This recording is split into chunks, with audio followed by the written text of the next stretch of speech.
السلام عليكم، ازيكم؟ عاملين ايه؟ يا رب تكونوا كويسين وبخير. يسعد الله اوقاتكم حبايب قلبي بكل خير ان شاء الله باذن الله.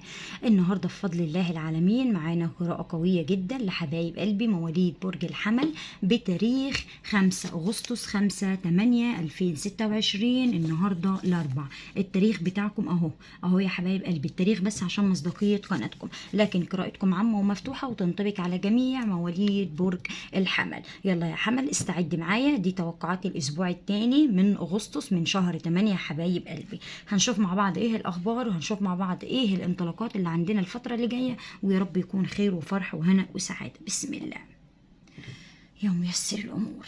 طبعا يا حبايب قلبي القراءه دي بالفنجان النحاس، يعني انا برج الحمل مش عامله لك اي فنجان ولا اي قراءه. بسم الله ما شاء الله. تفاصيل.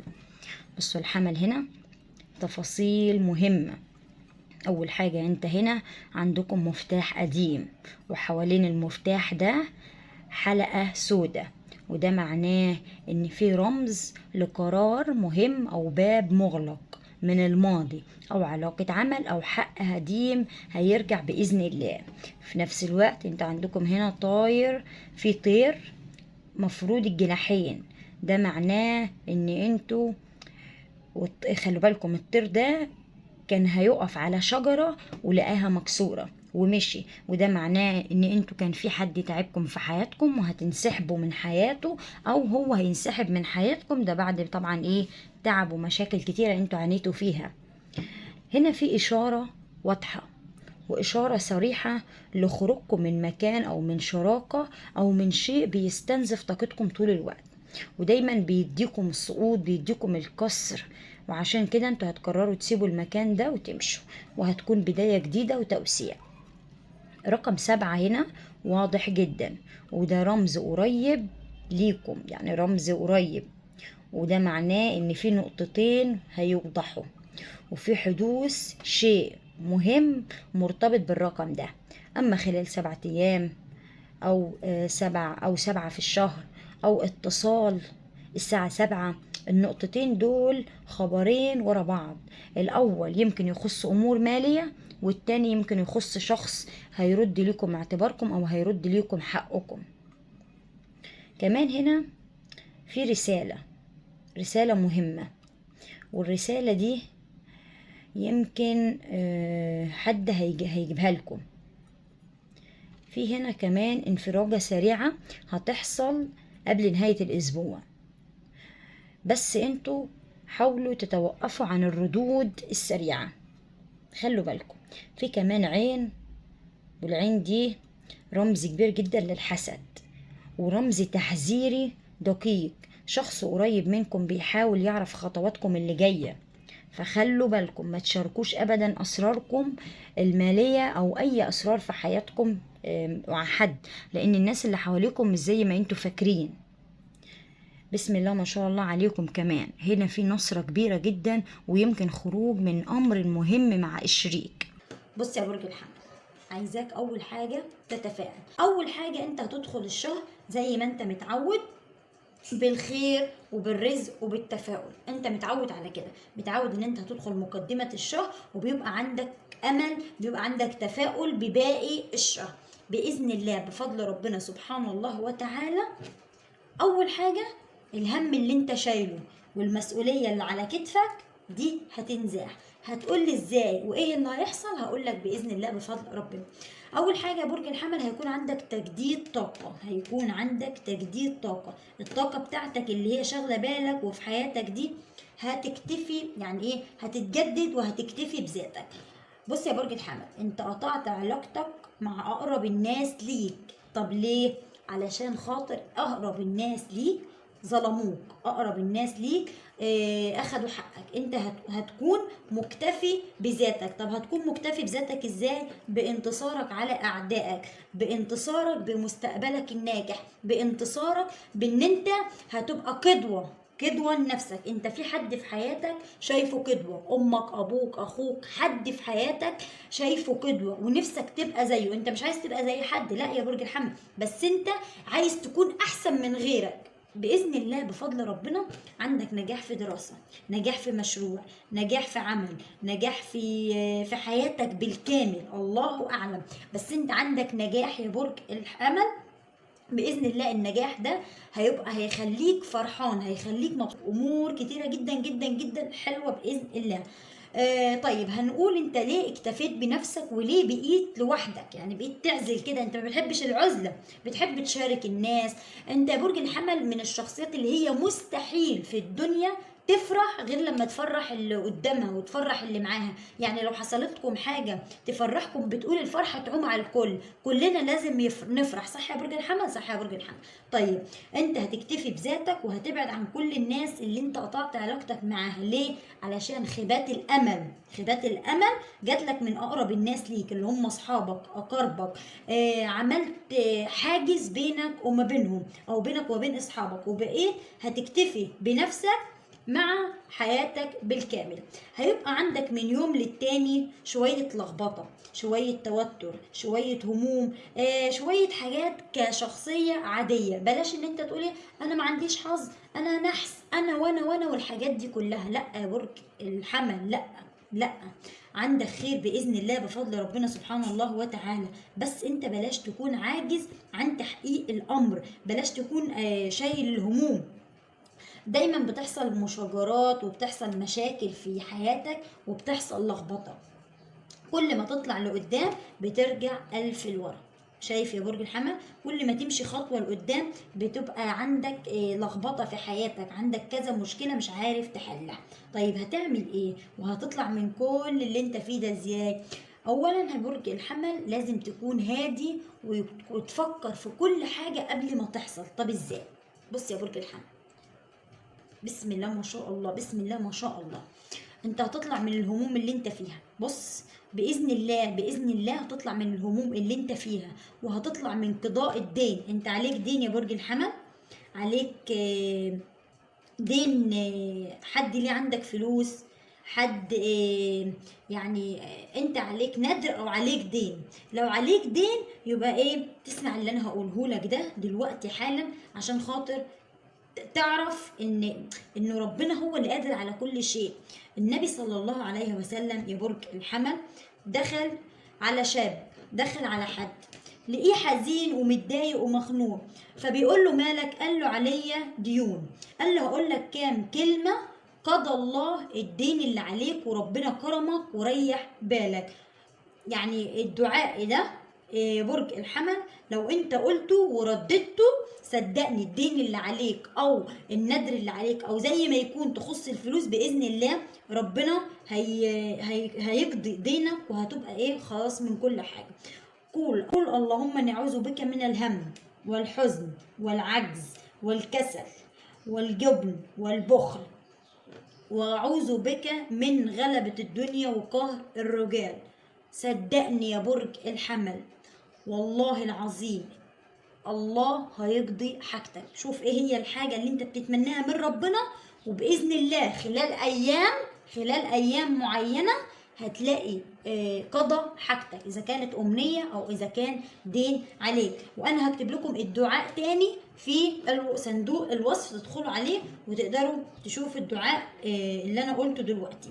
الدعاء ده باذن الله حلو جدا جدا وهيغير من حياتكم وهيديكم طاقة ايجابية وهيديكم امور كتيرة جدا جدا جدا حلوة باذن الله بفضل ربنا سبحانه وتعالى. بص يا برج الحمل، الدوامة اللي انت فيها، الدوامة والحيرة والمشاجرات اللي انت بتدخل نفسك فيها، المشاجرات اللي انت بتدخل نفسك فيها يا برج الحمل، انت عندك لخبطة في حياتك، عندك كذا حاجة كل ما تدخل فيها يعني كل ما تمشي خطوة لقدام بترجع ألف لورا. طيب ليه؟ وايه السبب؟ طب ايه اللي بيحصل لي يا رب؟ دايما بتسأل نفسك انا فيا ايه وايه اللخبطة دي. بص يا برج الحمل، حياتك العاطفية، حياتك العاطفية بايظه، حياتك العاطفيه دايما فيها مشاكل، دايما عندك حيره، دايما عندك توتر، دايما عندك خوف من بكره. طيب حياتك العاطفيه حصل عندك انفصال يا برج الحمل؟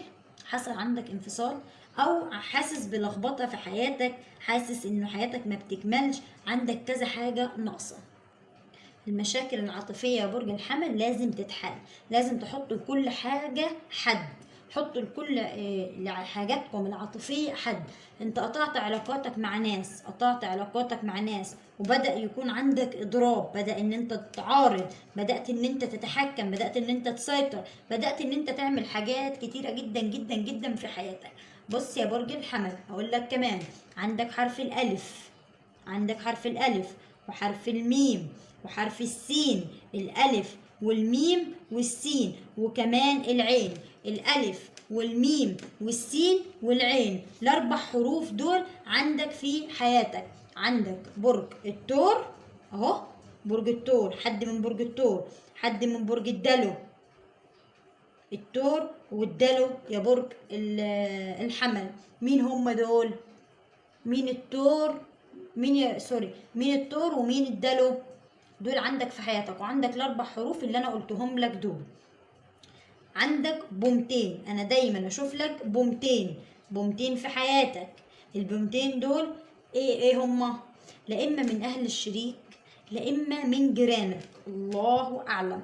البومتين دول عاملين لك سحر، والسحر ده مشروب، وانا قلت لك قبل كده في الفيديو ودينا رجعت كررته لك تاني. السحر ده معمول لك من بومتين، البومتين دول مش كويسين خالص، عاملين لك سحر بالتفارق، بخيبة الأمل، بالانكسار. طب نعمل ايه وحياتنا هتبقى ماشية ازاي؟ حياتك متلخبطة، حياتك كل ما بتحصل فيها حاجة حلوة بتلاقي الفرحة، بتلاقي الحزن يشده، بتلاقي مفيش اي حاجة بتكمل. طيب انت بتحس بالاعراض، بتحس دايما ان انت كسلان، دايما عندك صداع، دايما ألم في كتفك وفي رقبتك وفي الركبة، بتحس عندك مشاكل في المفاصل، عندك حياتك الصحية فيها تنازل، بدأت تاخد علاج، بدأت تهتم بنفسك شوية. انت خدت فترة من الفترات بقيت مش طايق نفسك، بقيت مش عارف تعمل ايه، بقيت كاره حياتك كلها لدرجة ان انت بقيت عايز تمشي، عايز كده في يوم من الايام تلم شنطة هدومك وتسافر خارج البلد. ليه يا برج الحمل؟ ليه؟ بسبب الحيرة والتوتر والكسل والارهاق. من وقت للتاني بتطلع من البيت مبسوط وعندك طاقة ايجابية، بترجع البيت عندك توتر وخوف من حياتك لا شكل طبيعي. انت خدت فتره من الفترات يا برج الحمل بتقول على نفسك انا حاسس بالنحس، ولا شغل ولا مشغله، وكل الابواب مقفوله في وشي. ليه يا برج الحمل؟ ما انا شايفه ان انت عندك طاقه جديده، انت هتكون قدوة لنفسك، انت هتكون قدوة لنفسك ان شاء الله خلال شهر يوليو. بص يا برج الحمل، خلال شهر يوليو هتكتب لي كمان في الكومنتات خلال شهر يوليو، لا اما القضية اللي في المحكمة هتنتصر فيها، لا اما جزء من ظلمك هتبقى هتنتصر على اعدائك، لا اما الوظيفة اللي انت مقدم عليها من بدري وشغله بالك وعندك تفكير فيها هتكمل، لا اما هتسافر، لا اما اللهفه والاشتياق اللي جوه قلبك ده هتوصل له. يعني شوف انت عندك يعني بص يا برج الحمل، القراءه تنطبق على الكل. لو انت فتاه وبتذاكري عشان الدراسه فانت عندك نجاح في الدراسه. شوفي الامنيه اللي في بالك والحاجه اللي انت بتفكري فيها، شوفي انت بتفكري في ايه. لو انت بتفكري في تجمع عيله فعندك تجمع عيله، لو انت بتفكري في نجاح دراسه فانت عندك نجاح دراسه، لو انت بتفكري في رجوع حد فباذن الله هيرجع. شوفي انت عندك ايه، بتفكروا في ايه، وهو ده اللي هيكمل باذن الله. القراءه تنطبق على ست وعلى راجل. بص يا برج الحمل، كمان من فتره من الفترات حصل عندك مشكله ولحد الان واقفه قدامك. احب اقول لك وافرحك واريح بالك ان المشكله دي على وشك الانهيار، يعني على وشك التخلص منها. بتقول انا الرزق عندي قليل، بص حياتك الماديه بتقول انا الرزق عندي قليل، لدرجه ان انت بدات تجمع كل فلوسك وداخل بيها مشروع، صح؟ من فتره كبيره حصل سرقه عندك يا برج الحمل، يا ريت تقولوا لي في الكومنتات يا جماعه، من حصل عندكم من فتره سرقه، صح؟ او عملت حادثه او خسرت فلوس، المهم ان انت من فتره خسرت الفلوس ونفسك تعوضها. باذن الله نجاح حياتك هتعوض المشروع ده او هتعوض النجاح ده. بتحصل من وقت للتاني عكسات في حياتك وبتقول انا النحس، انا ما عنديش صبر. باكتر برج بيصبر على الحاجه برج الحمل يا جماعه. برج الحمل من الابراج الصبوره جدا جدا جدا، بتصبر على كل حاجه. وحاليا بتقولوا انا ما عنديش صبر. لا يا برج الحمل، انت عندك اخبار في منتهى الجمال شهر يوليو، عندك كذا امور حلوه جدا هتتحسن. احب اقول لك كمان ان اهل الشريك مش كويسين، دايما بيتكلموا عليك، دايما ظالمينك، دايما عاملين لك لخبطه في حياتك. الحمل مظلوم، الحمل من طيبه قلبه دايما بينكسر، دايما قلبه مجروح. نفسك ترتاح وتعيش في سلام، دايما بتدور على راحة البال ومش لاقيها.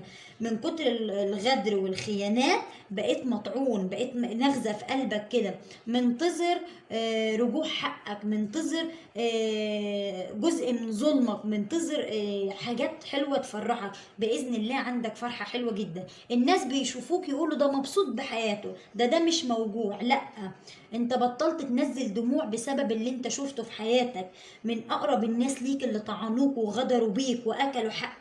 عندك حد كبير في السن بيدعي لك، حد كبير في السن بيدعي لك. برج الحمل انت حصل عندك اجهاض، او في حد في العيله عنده خسر طفل، في حد عندك خسر طفل، او انت يا برج الحمل ابنك تعبان وبتحاول تزوره الطبيب.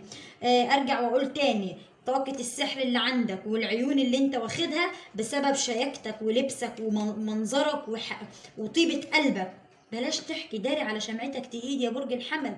انت حصل لك اجهاض بسبب سحر، مشاكل حياتك بينك وبين الشريك، مشاكل لدرجه ان الان انتوا مش طايقين بعض. ده لو ما كانش حصل عندكم انفصال، انتوا مش طايقين بعض. بس انا شايفاه لك رجوع او علاقه جديده. انت عندك تعارف على حد على السوشيال ميديا برج الحمل، عندك تعارف مع حد على السوشيال ميديا. ابعد عن السوشيال ميديا، السوشيال ميديا كلها كدابه. هتقول لا يا شيخه سعاد، هقول لك لا، السوشيال ميديا كلها كدابه. ابعد عن السوشيال ميديا. انت صرفت فلوس الفتره اللي فاتت على مشايخ، زرت كذا شيخ وزرت كذا طبيب، صرفت مبلغ لا قدر عشان تتخلص من طاقة السحر وتتخلص من حاجات كتيرة جدا. دفعت فلوس كتير ومفيش فايدة وفشلت. طب بالنسبة للدوامة اللي انت فيها دي، بالنسبة للدوامة مش هتخلص منها، هتخلص منها بإيه؟ بالورقة اللي هي شاغلة بالك وشاغلة تفكيرك، الورقة اللي انت جايالك والرسالة المهمة اللي نفسك تجيلك رسالة او خبر حلو نفسك ان هو يتحقق. بالنسبة للمة الاطفال والدموع اللي انت بتعيطها على، لا اما منتظر خبر حمل، لا اما عندك اشتياق لاهل، عندك خبر حلو جدا هيفرحك وهيريح بالك خلال شهر يوليو. عندك كمان يا برج الحمل انت هنا سمعت كلام في قعدة او في مواجهة، الكلام ده جرحك وسايب لك نغزة في قلبك، الكلام ده جرحك وسايب لك نغزة في قلبك. بعض مواليد برج الحمل لا اما عندهم حد في العيلة هيعمل عملية، لا اما هم ناويين على عملية يعملوها. شايفة كمان ان عندك صاحبتين خانوك وغدروك، صديقين او صديقتين او اختين او الله اعلم. عندك حد اتنين غدروا بيك وخانوك واتكلموا عنك بالسوء وكمان بالمشاكل. برج الحمل انت بسبب ناس وقعت في حفرة، بسبب ناس وقعت في حفرة. احذر وخلي بالك، احذر وخلي بالك. انت بدأت تقطع علاقاتك مع اقرب الناس ليك. ليه؟ عشان اقرب الناس خانوك، اقرب الناس ما طلعوش زي ما انت فاكر. يعني انت فاكر ان هم اصحابك وحبايبك وناس مقربين ليك، بالعكس انت اقرب الناس ليك اللي انت اديتهم من غير مقابل، اللي انت بقيت معاهم وواقف معاهم، صدقني دول ظلموك وكسروا بخاطرك. وبكده تكون خلصت قراءتنا النهارده. يا رب قراءتنا تكون عجبتكم ونالت مرادكم. انتظروا مني كل ما هو جديد من اجل عيونكم. ولو عجبتكم قراءتكم النهارده ما تبخلوش عليا باللايك الجميل وبالتعليق اللي بتصلوا بيه على الحبيب. تحياتي لكم.